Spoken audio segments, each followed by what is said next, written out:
जीवन हमें एक मौका देता है, इसलिए जब भी सही कॉलेज चुनने का समय आए तो सिर्फ मंगलायतन यूनिवर्सिटी आपके बेहतरीन भविष्य और सर्वांगीण विकास के लिए।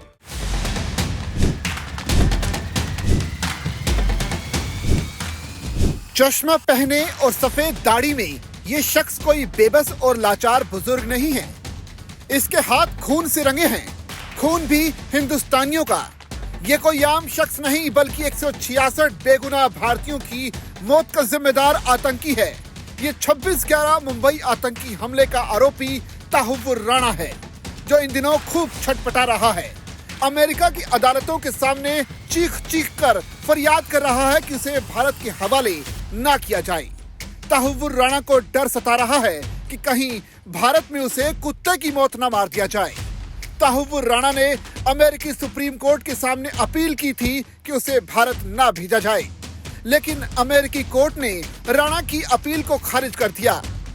राणा ने कोर्ट के सामने अपनी अपील में कहा कि भारत में उसे मुस्लिम और पाकिस्तानी मूल का होने के कारण प्रताड़ित किया जाएगा, लेकिन ताहुव्वुर राणा की ऐसी तमाम दलीलें और पैंतरेबाजी धरी की धरी रह गई। इस फैसले के साथ ही अब राणा के भारत प्रत्यर्पण का रास्ता भी साफ हो गया है। ये सब अचानक से कैसे हुआ, इसके लिए थोड़ा पीछे जाना होगा। दरअसल कुछ दिनों पहले अमेरिका गए पीएम मोदी की राष्ट्रपति डोनाल्ड ट्रंप के साथ कई मुद्दों पर बातचीत हुई। इस दौरान राष्ट्रपति ट्रंप ने ऐलान किया कि 26/11 मुंबई हमलों के आरोपी ताहुव्वुर राणा को भारत के हवाले किया जाएगा और उसे वहां मुकदमे का सामना करना पड़ेगा। उस दिन के बाद से राणा का दिन का चैन और रातों की नींद उड़ चुकी थी। उठते बैठते राणा को डर सता रहा था कि भारत में उसके साथ क्या क्या हो सकता है। करीबियों ने राणा को सलाह दी कि उसे ट्रंप के फैसले के खिलाफ कोर्ट जाना चाहिए, लेकिन कोर्ट में भी राणा की दाल नहीं गली। पाकिस्तानी मूल का कैनेडियन नागरिक ताहुव्वुर राणा 26/11 के मुंबई हमलों का आरोपी है।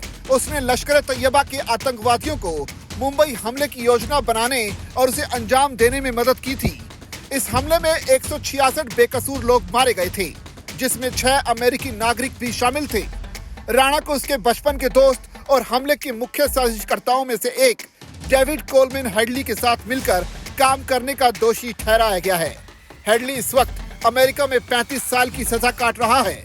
इससे पहले भी ताहुव्वुर राणा खुद को भारत के हवाले किए जाने का विरोध करता रहा है। अमेरिका के 9वें सर्किट के एसोसिएट जस्टिस के सामने आपातकालीन स्थगन याचिका उसने दायर की थी। अपनी याचिका में राणा ने तर्क दिया था कि भारत को उसका प्रत्यर्पण अमेरिकी कानूनों और संयुक्त राष्ट्र के अत्याचार विरोधी समझौते का उल्लंघन होगा, क्योंकि ऐसा मानने के पर्याप्त कारण हैं कि भारत में प्रत्यर्पित किए जाने पर याचिकाकर्ता को यातना दी जा सकती है। राणा ने कहा कि 13 फरवरी को उसकी ओर से दायर याचिका के गुण और दोष पर लंबित मुकदमे के निस्तारण तक उसके भारत प्रत्यर्पण पर रोक लगाई जानी चाहिए। अर्जी में कहा गया कि इस मामले में यातना दिए जाने की आशंका और भी अधिक है तथा याचिकाकर्ता गंभीर खतरे का सामना कर रहा है, क्योंकि वो पाकिस्तानी मूल का मुसलमान है और उस पर मुंबई हमले में शामिल होने का आरोप है। अर्जी में यह भी कहा गया कि याचिकाकर्ता की गंभीर स्वास्थ्य स्थिति को देखते हुए उसे भारतीय हिरासत केंद्रों में प्रत्यर्पित किया जाना इस मामले में उसे वास्तव में मौत की सजा दिए जाने के समान होगा।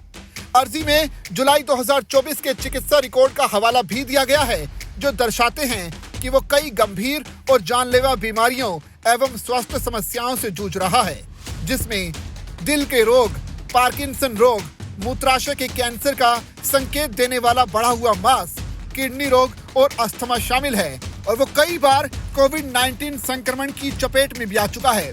कोर्ट के सामने ये तमाम दलीलें धरी की धरी रह गई और आखिरकार ताहुव्वुर राणा के भारत को सौंपे जाने का रास्ता अब साफ हो चुका है।